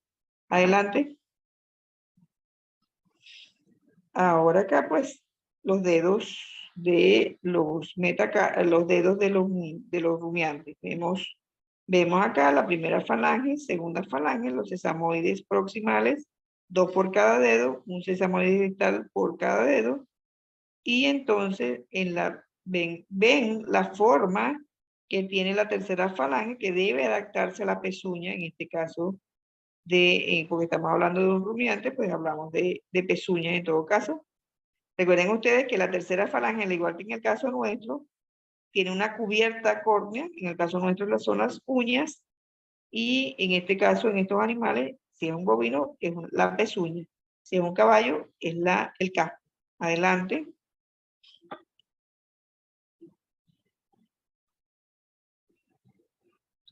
Y bueno, nuevamente visualizamos una vista lateral y una vista medial de un dedo, de 3 y 4 dedos. Y en este caso, si estamos en el caso del cuarto dedo, no decimos el término lateral y medial, porque en las especies que tienen más de un dedo, el término lateral y medial en los dedos se reemplaza por axial y abaxial. Debemos repasar un poquito esa parte en teoría. Adelante.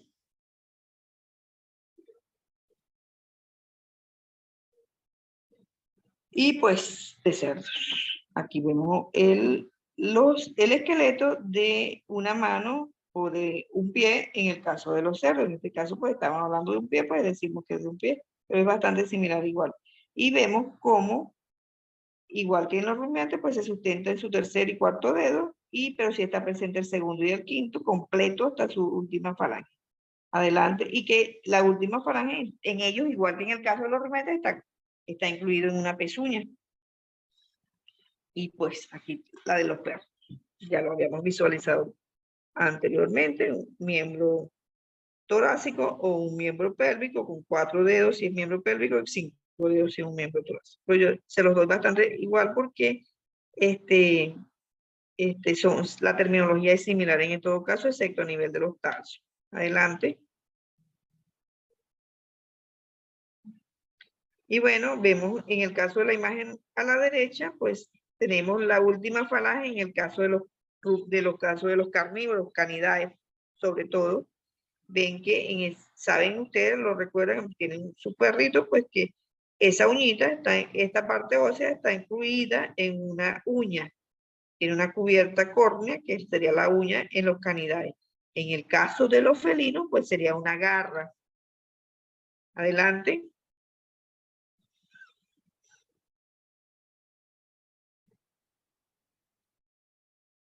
Ok, ya hablamos de toda la parte de los huesos y entonces voy a hablar un poquito de lo que sería la identificación macroscópica, entonces de fragmentos óseos, pues aislados es bastante dificultosa. Es obvio que si conseguimos un hueso completo es más fácil de visualizar y saber qué tipo de hueso es. Pero si conseguimos un fragmento, pues ahí se nos complica la vida. Entonces, de allí la importancia de este tipo de estudios o de este tipo de charlas o de ver cómo nos adentramos al estudio de la anatomía comparada.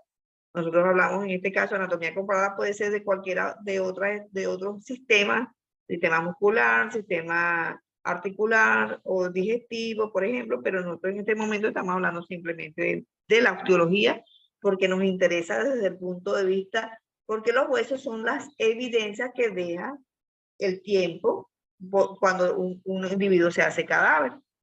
Si pasa muchísimo más tiempo, pues la evidencia sería un fósil, si se llega a convertir en un fósil, y ahí estaríamos entrando en el área de la paleontología, pero mucho más allá. Entonces, tenemos como teoría que la identificación macroscópica de fragmentos óseos aislados es dificultosa aún para un especialista.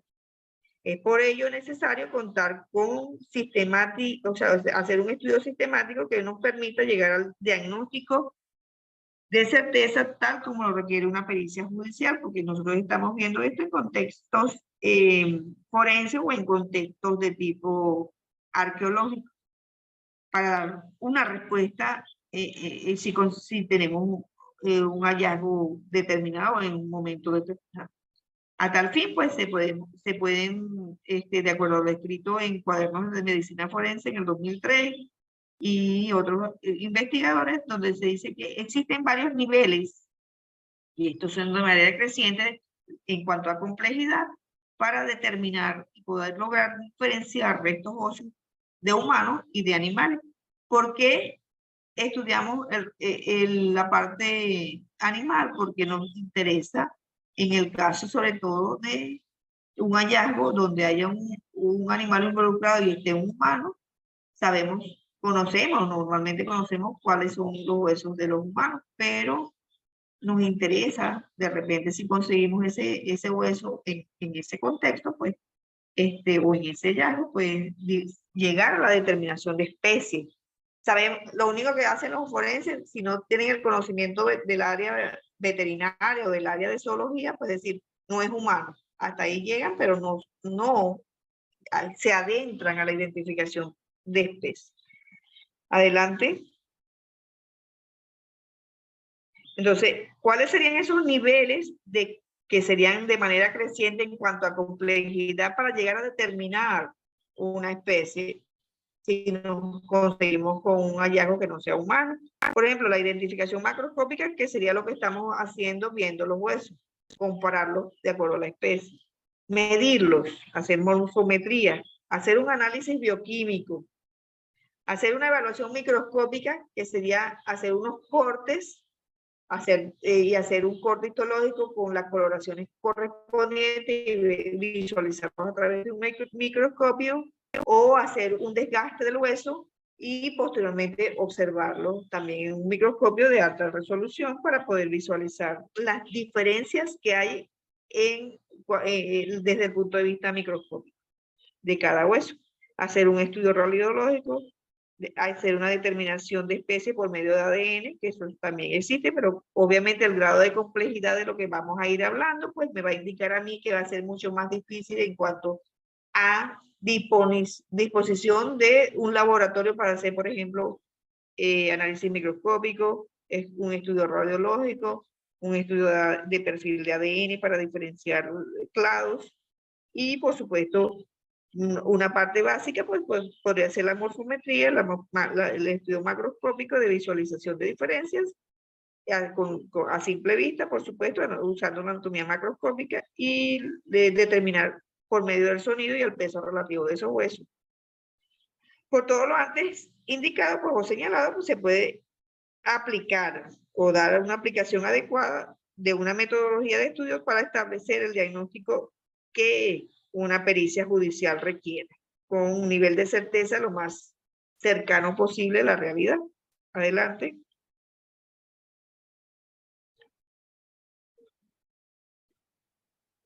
Adelante.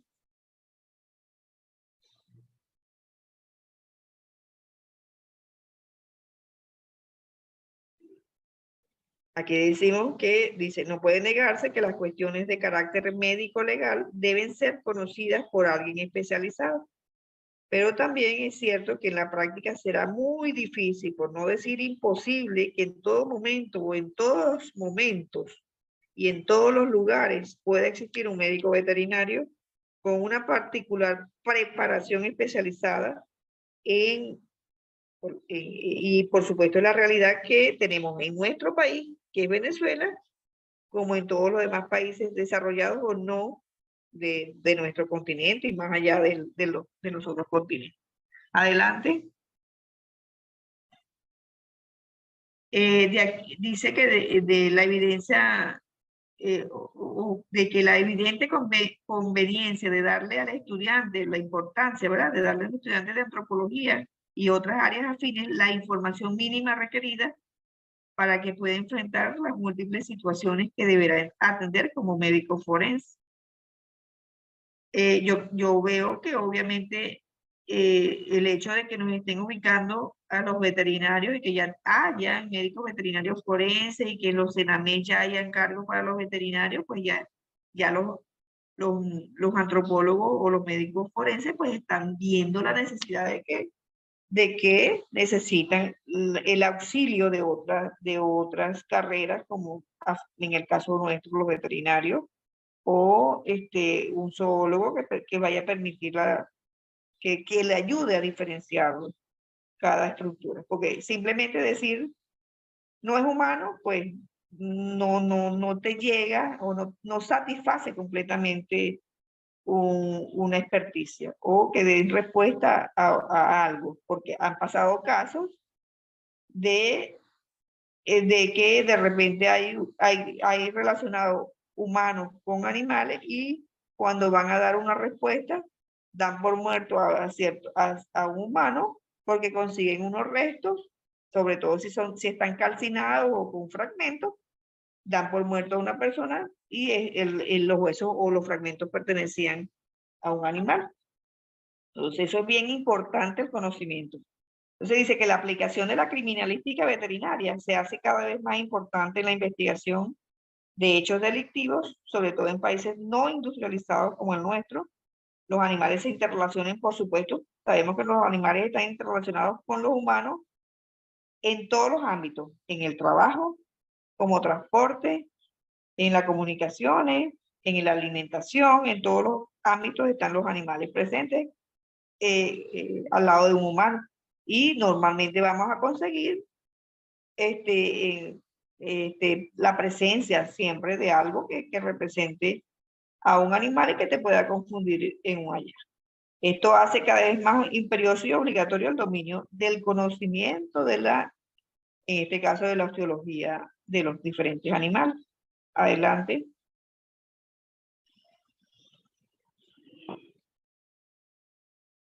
Ok, ante un caso donde no encontramos o nos encontramos con la dificultad para establecer si son restos óseos de humanos o animales, se debe establecer, como les veníamos hablando, unos niveles de complejidad con la finalidad de diferenciarlos. ¿Cuáles serían esos niveles?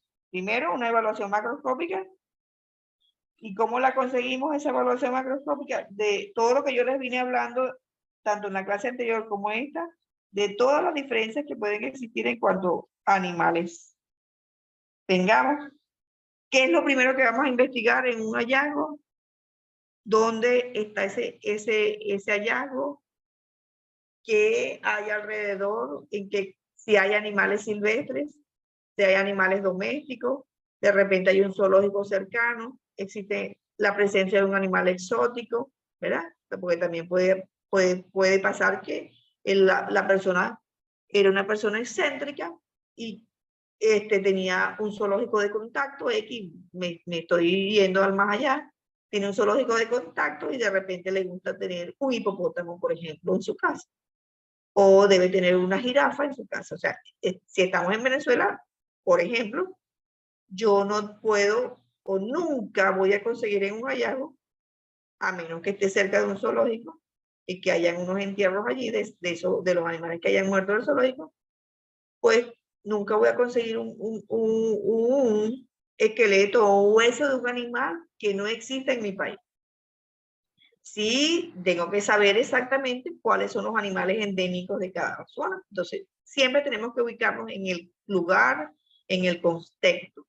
Y, por ejemplo, de cómo se alimentaba esa persona. Porque también puede existir que, de acuerdo a las religiones, comía o no comía cierto tipo de animal. Entonces, también eso es importante saberlo. Y para eso es la investigación.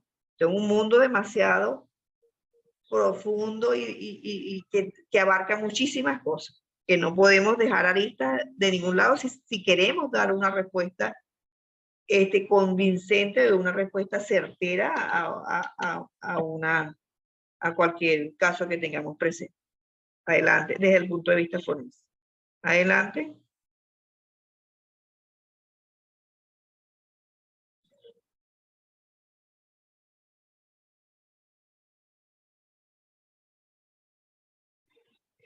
Veamos esta imagen.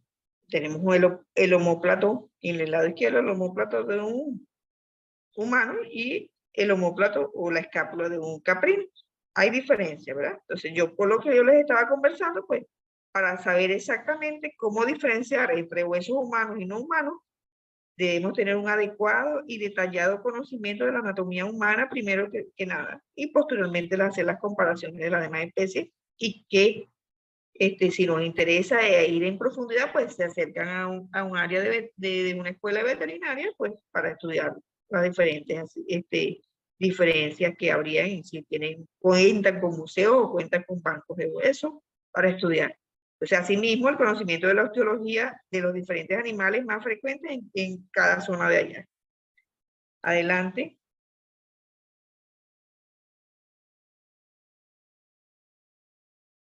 Ahora, si yo voy más allá, pues yo puedo medir, si yo tengo un fragmento, puedo hacer una medida rápida y decimos, vamos hacia la morfometría. Entonces, ¿qué voy a hacer en el caso de la morfometría? Si yo tengo un fragmento a nivel de la diáfisis, ese fragmento de manera transversal, si es un hueso largo, pues puedo medir lo que llamamos el índice medular. ¿Y qué sería ese índice medular? ¿Qué me da el índice medular? Pasa la otra línea, por favor, para que lo lean completo. O sea, a nivel de la diáfisis, porque tiene que ser exactamente al mismo nivel la medida, que el diámetro del canal medular contra el diámetro del hueso en general y su división, pues me va a dar un índice que me va a indicar, adelante, si es menor a 0,50, si el índice, lo pasaste, si el índice medular, el concepto de lo que vamos a medir sería el índice medular. ¿Y cómo se hace? La relación entre el diámetro del canal medular, como les había dicho, que sería marcado con la A, y marcado con B, sería el diámetro diafisario externo. Y siempre, por favor, medido al mismo nivel. No podemos medir unas cosas que no tengan relación. Adelante. Entonces sería otro tips para diferenciar entre especies. Si nos conseguimos con un fragmento, por ejemplo, de un hueso largo. Adelante. Si el índice medular te da menor a 0,50, pues será de un hueso humano. Y si te da mayor a 0,50, pues será de un animal. Adelante.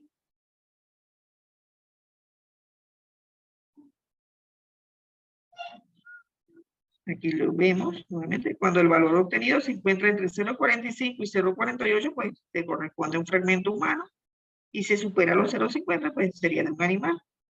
Vemos acá que dice, esta regla tiene sus excepciones, dado que al estudiar fragmentos óseos de subadultos, de humanos subadultos, pues podrían presentarse problemas, pues de que las cifras son obviamente ligeramente inferiores y que son compatibles con el índice que se mide en el caso de las aves. Yo no conversé nada de aves en el tema de hoy, puro mamífero. Yo con aves es más complicado el caso porque no estudio aves, estudio mamíferos. Adelante.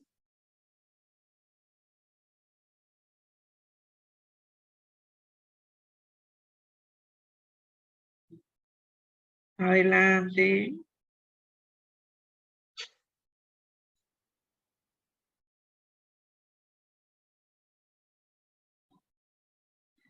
Ahora bien, podemos hacer un análisis también bioquímico determinando proteínas humanas en un material óseo o podemos utilizar antisueros específicos para la diferenciación de especies que permiten establecer con certeza el origen del material bajo estudio. Pero ¿qué sucede con esto? ¿Cuáles serían las limitaciones? La antigüedad del fragmento óseo, porque ya el mayor tiempo a muerte, pues el grado de conservación de las proteínas pues será menor. Y cuando tenemos un fragmento donde los resultados son menores a 10 años, el fragmento que se obtiene tiene menos de 10 años en el sitio, pues podría ser analizado porque se conserva todavía la proteína. Ahora bien, también tenemos el caso de huesos que son quemados de osamentas que conseguimos que están completamente quemados. Entonces las alteraciones de la matriz proteica, pues, por efectos del fuego, pues se pierde esa matriz. Entonces tenemos una limitación en este caso. Además de que para hacer un análisis bioquímico se necesita contar con unos laboratorios que posiblemente no tengamos tan fácilmente para ir a hacerlo, tanto los equipos y material, como por lo costoso que pueda ser este tipo de análisis. Adelante.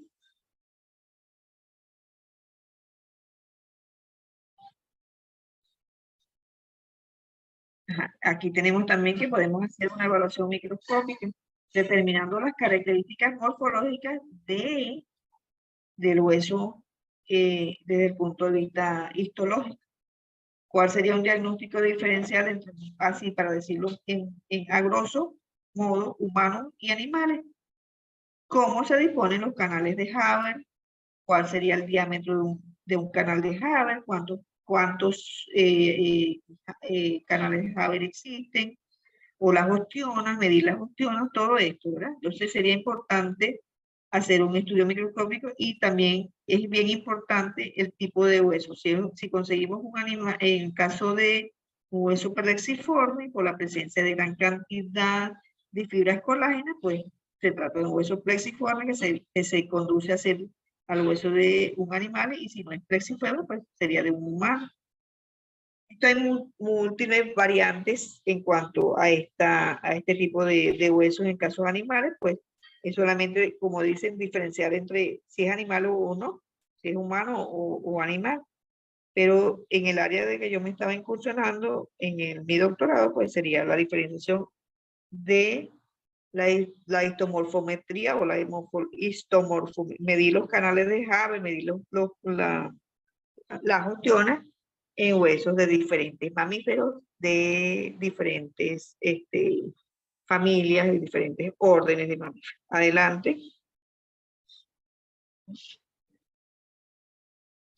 También podemos hacer un estudio radiológico del hueso, donde observemos pues la trama ósea de un hueso largo, por ejemplo, usando, como sabemos, la técnica de radiografía de medios de contraste o la micrografía, para diferenciar entre hueso humano y animal, dado la diferente densidad del mismo. Si es radiopaco, si es radiolúcido, pues podríamos decir que si es radiolúcido tenemos el caso de un animal, si es radiopaco, pues tenemos el caso de un humano.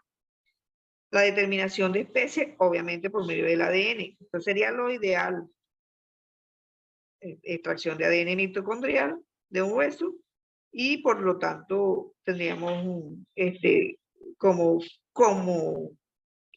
parte que casi que determina si se puede usar o no este tipo de técnica, pues igual que en el caso de un análisis bioquímico, un laboratorio especializado que cuente con todas los kits para hacer ADN de diferentes especies para poder hacer una comparación. Entonces esto implica contar con un laboratorio de referencia y económicamente que es bastante fuerte. En el caso de Venezuela, en el IBIT se hacen algunos estudios, pero no es tan fácil porque no se ha logrado conseguir kit, porque Venezuela tiene unas características económicas bastante manifiestas, marcadas, que nos ha impedido llegar a estos niveles. Por supuesto, el costo y la infraestructura necesaria lo hacen un recurso de excepción casi que imposible. Adelante.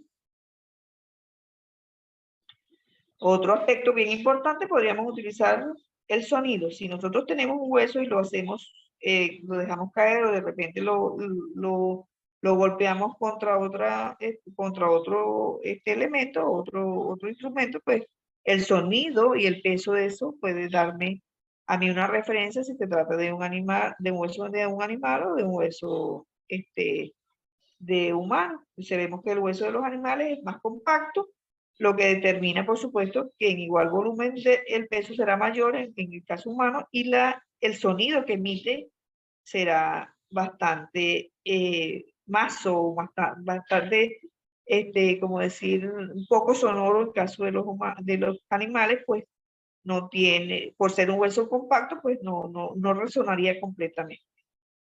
Adelante.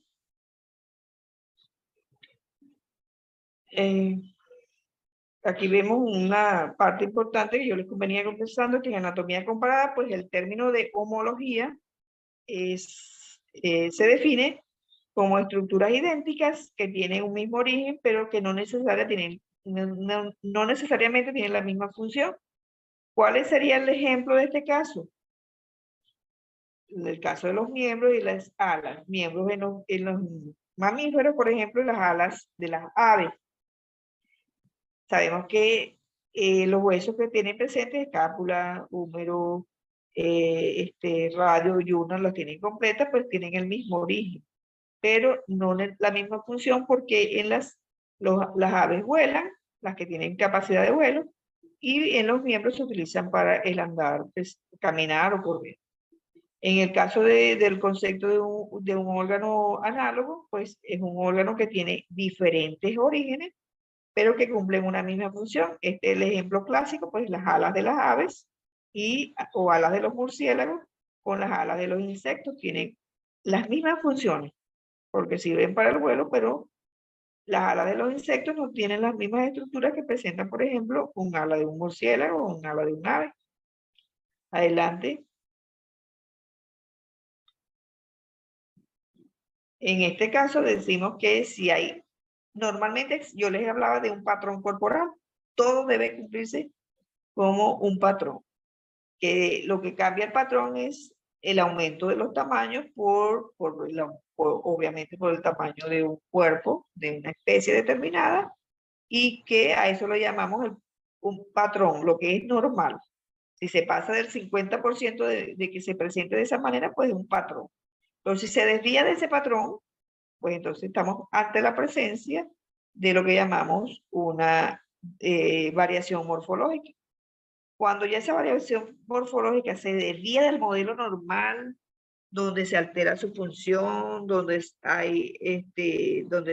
altera la función y de repente no existe o existe de una manera diferente, pues hablamos de una anomalía, y que ya eso entra en el caso del estudio de lo que sea la anatomía patológica, y que a veces esa anomalía pues es incompatible con la vida con la vida, la desviación es tan manifiesta que no es compatible con la vida, y por lo tanto no hablamos de una teratogenia o las monstruosidades, que igualmente entramos en el campo de la anatomía patológica.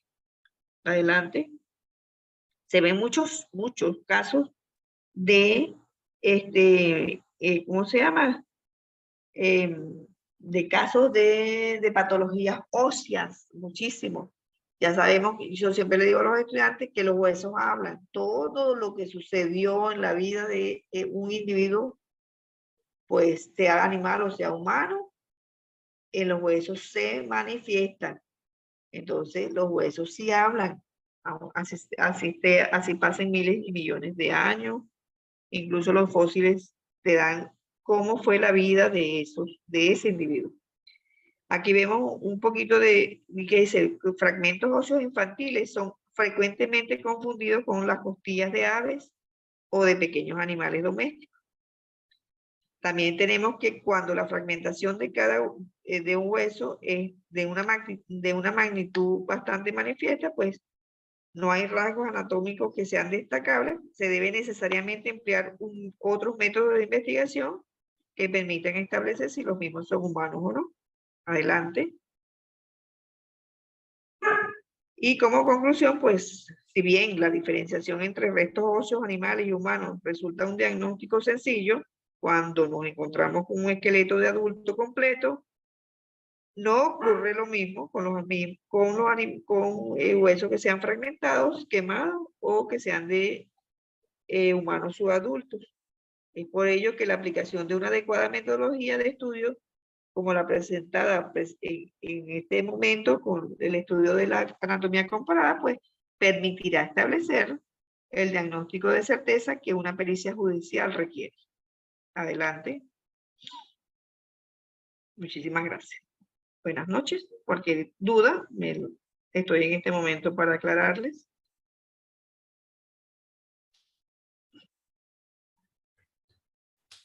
Buenas noches, doctora. En el chat tiene preguntas. Ah, sí. Este caso que le estoy leyendo acá, dice: buenas noches, doctora Céspedes, yo no soy doctora, yo soy médico veterinario, no he terminado mi doctorado.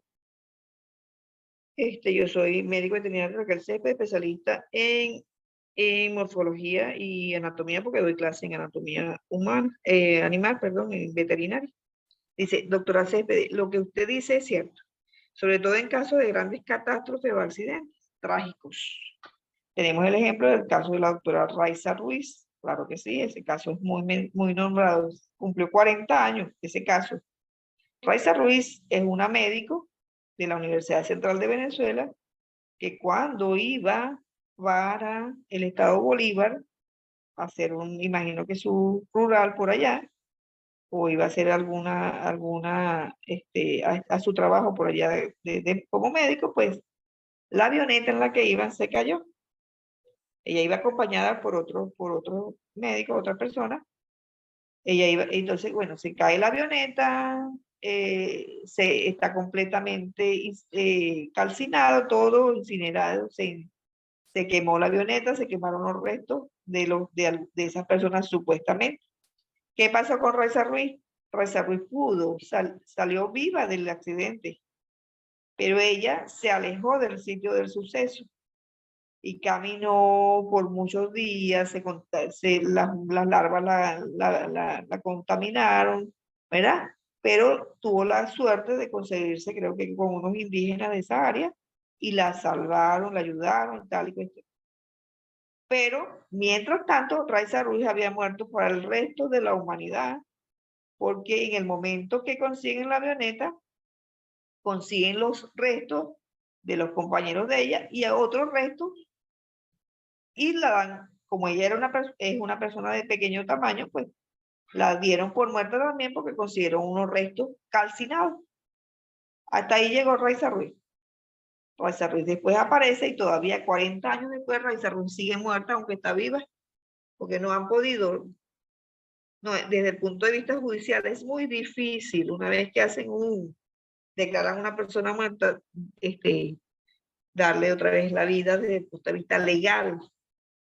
¿Qué pasó allá cuando estaba el avión? Cuando consiguen los restos, bueno, ven los restos que están allí y listo, muerta. Pero ¿qué pasó?